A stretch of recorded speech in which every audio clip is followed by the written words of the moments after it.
Well, greetings and salutations, Series 7 test takers. This is the Series 7 Guru coming to you from my studio here in fabulous Las Vegas. The best free supplement to your paid study materials is my YouTube channel. But if you're looking for a paid supplement and you don't already have a Kaplan Q Bank, I highly recommend it. I also recommend the quick sheets with my Guru 10 discount code at checkout. You can get a Q Bank for about a little under $60 and a quick sheets for a little under $20. For that commercial, Kaplan allows me to give you a free look on Kaplan content. We help you with any question you have from any vendor. But it's easier if it's a Kaplan question because you just give me the QID. You don't need to cut and paste, and I can throw it up on the screen. What came up today is somebody said, Dean, isn't there a shortcut for calculating accrued interest? I say there is. Now, mainly this is recognition on your Series 7. You should know that corporates and munis are T+2. You should know that corporates and munis use 30-day months. You should know accrued interest is paid by the buyer to the seller.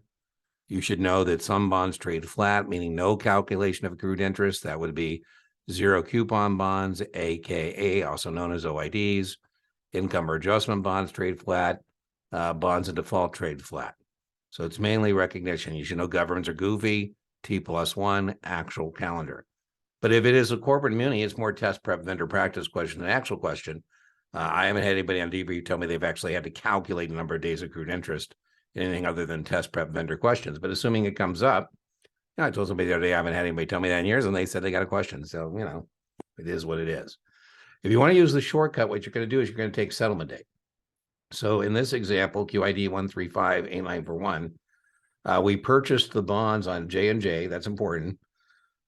Here, Kaplan tells you it's J&J1. They shouldn't have to tell you that because J&J, without any other distinction, is the first. And if it's J&J 15, that would be on the 15th. The bond's either going to pay interest on the 1st or the 15th. Now, when you get that check, that represents the previous 6 months.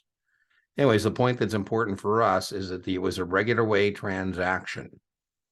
Are there irregular ways to settle trades? Yes, but regular way is T+2. So this is going to settle on the 20th. So if you want to use the shortcut, what you're going to do is you're going to take the settlement date. In this example, 10/20. October is the 10th month in the calendar. And we're going to put that here. And what we're going to subtract from the settlement is the last time the bonds paid interest. And so here, the last time the bonds paid interest was July 1st. So I'm going to put July 1st there. July is the 7th month in the calendar, and it paid. Now, I'm warning you, if you're going to use the shortcut, remember, I'm using in the shortcut settlement.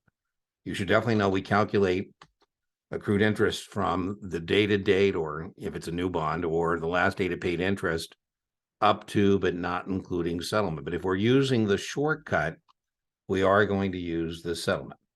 So I'm subtracting July 1st. And when I do that math, 1 from 20 is 19.